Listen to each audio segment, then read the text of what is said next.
अगर आप अपने आप से सच बोलना जानते हो, एक सेल्फ अवेयर इंसान हो, तो इस बात को जरूर एक्सेप्ट करोगे कि पहली इनिंग के बाद जब पंजाब बोर्ड पे सिर्फ 111 रन बना पाई, तब ये किसी ने भी नहीं सोचा था कि ये टारगेट को पंजाब डिफेंड करके गेम जीत भी सकती है। क्योंकि आज तक आईपीएल की हिस्ट्री में इतने कम रन कभी सक्सेसफुली डिफेंड हुए ही नहीं थे, और उस एरा में नहीं हुए जब एक्चुअली पिचेस पे बॉलर्स के लिए कुछ होता था। तो आज के टाइम में जब क्रिकेट ही पूरी बैटर्स के एरा की बन गई है, हम ये जरूर इमेजिन कर सकते हैं कि 250 रन बोर्ड पे बने हैं तो चेज हो सकते हैं, पर ये इमेजिन नहीं कर सकते थे कि 111 रन भी डिफेंड हो सकते हैं। वो भी तब जब हमने देखा कि ये पिच पे बॉलर्स के लिए कुछ खास था नहीं। बैटर्स, खासकर पंजाब के बैटर्स, अपनी गलती की वजह से ही आउट हुए थे, और कम से कम 80-90 रन शॉर्ट रह गए इस पिच पे। और वहां पर केकेआर जब चेस करते हुए 60 रन पे सिर्फ 2 बैटर्स को खो के बैठी है, तो बचे हुए 50 रन वो उनके 8 बैटर्स भी नहीं बना पाएंगे, ये सच में किसी ने भी नहीं सोचा था। तो एक्चुअली पंजाब ने जो करके दिखाया वो अनथिंकेबल था, अनइमेजिनेबल था, और इसलिए ये किसी 250 रन के टारगेट को चेज होने से ज्यादा अच्छा लग रहा है। पहली इनिंग में जब पंजाब 111 रन पे आउट हो गई थी ना, तो मैं सच बता रहा हूं, मैंने तब भी ऐसा नहीं सोचा था कि इनकी बैटिंग कितनी खराब है,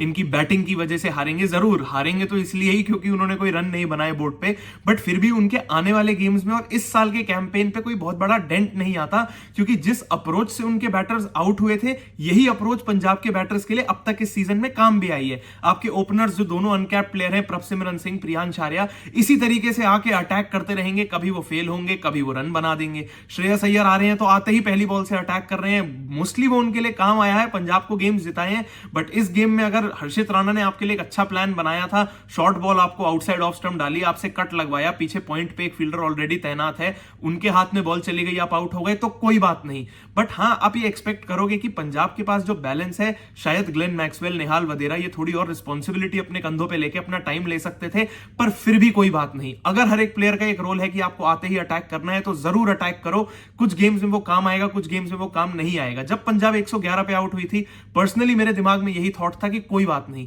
एक गेम आपके लिए फेल हो गया, 2 पॉइंट आपने खो दिए, इसी अप्रोच के साथ वापस अगले गेम में आना, आप डोमिनेट करके एक टीम को इतने अच्छे मार्जिन से हराओगे कि इस गेम की नेट रन रेट को वापस कवर भी कर लोगे। पंजाब किंग्स के बैटर्स के लिए ऐसा बोलना आसान इसलिए क्योंकि उनका ये शायद पहला कोलैप्स है, और उन्होंने इतने बड़े रन बोर्ड पे बनाकर दिखा दिए हैं कि उनकी बैटिंग में वो पोटेंशियल है कि आप बड़े टारगेट्स चेज भी कर सकते हो और पहली इनिंग में बड़े रन लगा भी सकते हो। मगर वहीं दूसरी तरफ केकेआर के पास अगर इतना पोटेंशियल नहीं है, आपके बैटर्स उस फॉर्म में नहीं है कि आते ही पहली बॉल से 6 रन लगा देंगे, और अब तो वो फॉर्म भी नहीं है कि बैटर्स इतने कम रन बनाने के लिए पिच पर एक लंबे टाइम के लिए खड़े भी नहीं हो सकते, तो फिर आपके लिए बहुत कुछ सोचने के लिए है। क्योंकि केकेआर का ये पहला कोलैप्स नहीं है, आपने अपने पहले गेम से कोलैप्स की इंडिकेशन देने शुरू कर दिए थे। आरसीबी से अगर आपका टूर्नामेंट का पहला गेम था, तो पहले उधर 10 ओवर में आपके कुछ 100 रन थे और 2 ही बैटर आउट हुए थे, या एक ही बैटर आउट था, और अगले 10 ओवर में आपके 6-7 बैटर आउट हो गए थे और आप सिर्फ 60 रन बना पाए। मुंबई के अगेंस्ट तो आप सिर्फ 116 पे आउट हो गए थे। तो आपके पास ऑलरेडी ऐसे साइंस थे जहां पर कोई भी बैटर अपने कंधों पर रिस्पॉन्सिबिलिटी लेना चाहता ही नहीं था।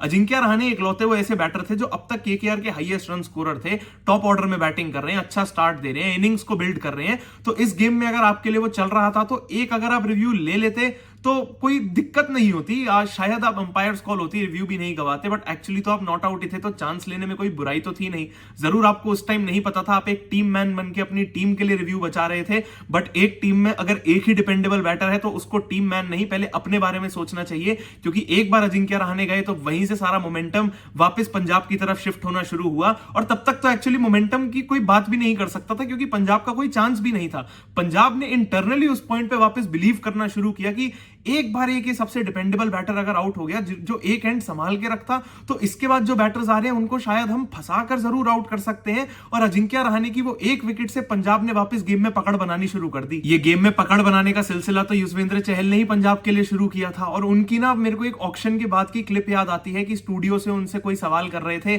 कि चहल आपको 18 करोड़ में पिक किया, आपको कैसा लगता है? तो चहल ने कुछ ऐसा जवाब नहीं दिया कि बहुत अच्छा लग रहा है, मैं बहुत प्राउड हूं। उन्होंने सबसे पहली बात ये बोली, मुझे अच्छा इसलिए लग रहा है क्योंकि मेरे को फाइनली वो प्राइस मिला जो मैं एक्चुअली डिजर्व करता हूं। और पंजाब किंग्स को ना शायद इस गेम में एक ऐसे ही सेल्फ बिलीव की जरूरत थी, जहां एक बंदे को पता है कि मेरी वर्थ क्या है और मैं किस पॉइंट से गेम को टर्न करके कैसे मैचेस जिता सकता हूं। और एक आईपीएल के हाईएस्ट विकेट टेकर ने आईपीएल में एक ऐसा रिकॉर्ड बना के दिखाया जो उनके नाम के साथ बहुत अच्छा लगता है कि आईपीएल की हिस्ट्री का आपने लोएस्ट टोटल डिफेंड करके दिखाया, वो भी उस साल जहां पर बैटर्स का बोलबाल है, जहां पर सबको 300 रन पहली इनिंग में चाहिए थे। उस इस सीजन में आपने 111 रन डिफेंड करके दिखा दिए, जहां चहल की 4 विकेट है, मेरे को पर्सनली तो बहुत अच्छे लगते हैं। पहले अजिंक्य रहाणे को आउट किया, फिर अंकुरिश रघुवंशी को आउट किया, और आपने उन दोनों खिलाड़ियों को आउट किया जो केकेआर के लिए वो एंकर का रोल प्ले करते हैं। और उसके बाद जब एक बार आपने रिंकू सिंह को आउट कर दिया, तो वहीं से आपने केकेआर के लगभग सारे मेन बैटर्स को आउट कर दिया, और पंजाब को वहां से पता था कि अब तो यहां से 35-40 रन चाहिए, यहां से अब गेम तो केकेआर हमारे हाथ से लेके जाएगी, बट अगर हम पकड़ बना के रखेंगे तो अब ये गेम हमारा है। पिछले ही गेम में जब पंजाब किंग्स ने आईपीएल की हिस्ट्री का सेकंड हाईएस्ट टोटल चेस करवा दिया था हैदराबाद से, तब मैंने यही बात बोली थी कि पंजाब इस गेम में कुछ खास चेंजेस कर ही नहीं सकती थी कि वो हैदराबाद को हरा देती। अगर वो हैदराबाद का दिन था तो आप भी इस गेम को बस भूल जाओ, क्योंकि आपने खुद भी बोर्ड पे इतने ज्यादा रन लगाए थे, आपने भी अगर सेकंड हाईएस्ट टोटल चेस कराया तो उतने रन बनाने का पोटेंशियल आपकी टीम में भी था। तो आने वाले गेम्स में आप इतने रन बनाने के लिए अपने आप को बैक करो, और छोटे मोटे चेंजेस होंगे तो जरूर आपकी टीम भी वहां से जीतना शुरू कर देगी। चेंज ये एक्सपेक्टेड नहीं था कि मार्कस स्टोइनिस को आप बाहर बिठा दोगे, क्योंकि ना तो वो इंजर्ड थे, ना कोई प्रॉब्लम थी। एक टैक्टिकल डिसीजन बताया जा रहा था जो जस्टिफाइड तो कहीं से नहीं लगता, बट क्योंकि पंजाब जीत गई तो ऐसी बहुत सारी चीजें जो इस गेम में उनसे गलती हुई थी ये सब भुला देंगे, और भुला देनी भी चाहिए, क्योंकि आपने हिस्ट्री बनाकर दिखाई है। और जो कॉन्फिडेंस इस टीम को इस जीत से मिलेगा वो जरूर आने वाले गेम्स में और भी डोमिनेटिंग जीत से दिखाई भी देगा।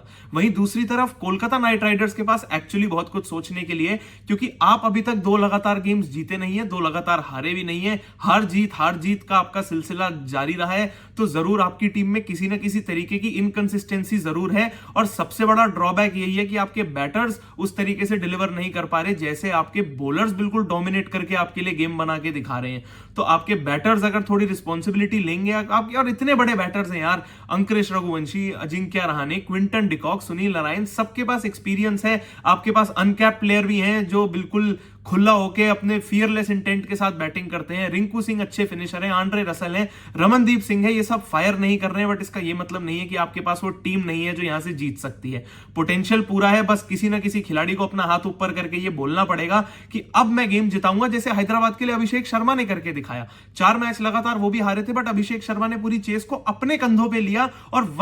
मतलब सिंगल हैंडेडली पूरा गेम वन साइड करके जीत के दिखाया हैदराबाद के लिए। तो कोलकाता से भी किसी ना किसी खिलाड़ी को तो अपना हाथ ऊपर करके ये करना ही पड़ेगा। वीडियो पसंद आई हो तो लाइक जरूर करना, और ये कमेंट करके आप जरूर बताना कि कहां गलती हो गई ऐसी कोलकाता नाइट राइडर्स से, जो ऐसा रिकॉर्ड बनवा लिया जिसके बारे में वो कभी बात भी नहीं करना चाहेंगे। और पंजाब किंग्स का क्या है, मार्कस स्टोइनिस को बाहर बिठाना कहीं से भी जस्टिफाइड है? चैनल अगर अब तक सब्सक्राइब नहीं किया है तो सब्सक्राइब जरूर कर देना, क्योंकि मैं तो ऐसे ही हर गेम के बाद आके आपको कंटेंट देता ही रहूंगा, क्योंकि अभी तो बहुत क्रिकेट और बहुत बातें बाकी हैं।